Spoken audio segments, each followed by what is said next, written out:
crazy idea was it at Channel 5 to make Queen Anne Boleyn, I think it is, that is the second queen to King Henry VIII. Whose idea was it to have her being played as a black woman? You're crazy.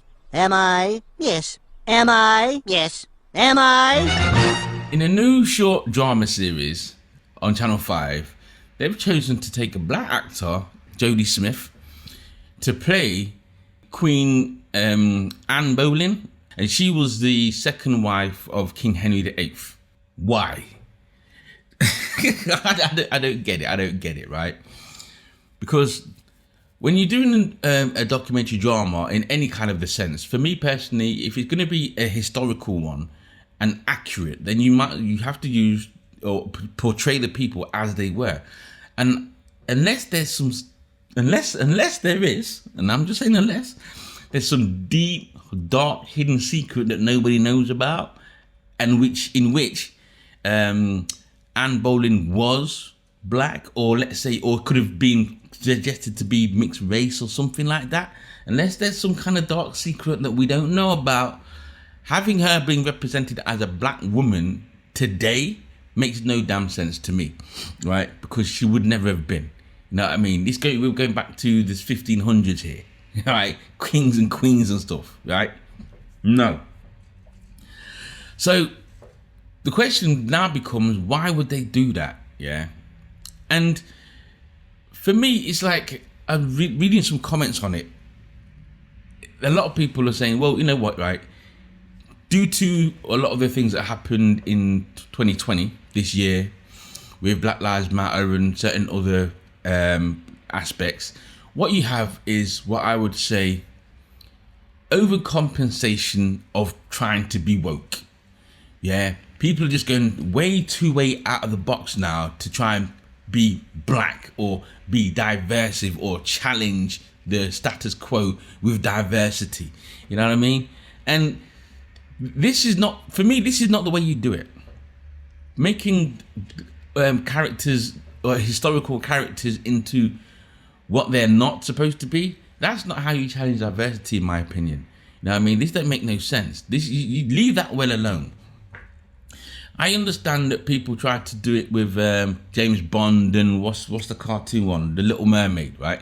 Now, in that sense, all I say is that James Bond is a fictional character, even though the person that wrote the book or cast it out, even though the guy who originally wrote the screenplay or whatever it is for James Bond, and he depicted the character as a white. No, he didn't say white. He just said distinguished gentleman from a certain college, from a certain this and a certain background, right? He didn't say white. He just said a person of these characteristics.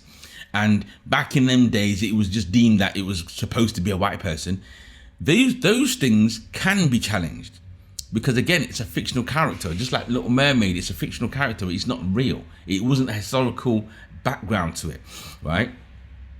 But to change something where it's, it's like, this is what actually happened. This was actually King Henry's second wife. Yeah, and tried to make her out to be a black woman. No. Don't waste your time with that. Don't waste your time with that, right?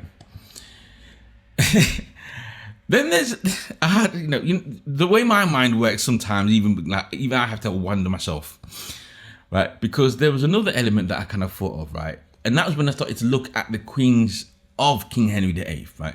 So the first one, she got divorced. I think it was a divorce. Yeah, she got divorced or something like that because she couldn't have because she had a baby, Mary, but he wanted a son. So because she couldn't deliver a son, or because he hadn't delivered a son getting as they were going on their relationship, right, it just didn't work out, and I think he divorced her. But the thing is, he divorced her for the second wife, which is Anne Boleyn, right?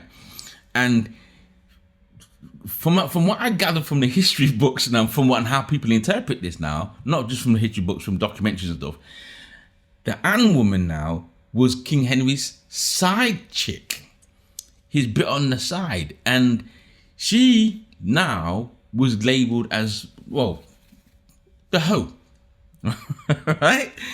And what it was is, according to the story now, is basically she came into his life. I think he was attracted to her anyway. But she was playing hard to get. She was giving it all of them. No, I don't do all of these things here. But you know how women do. At the same time, flirting with him.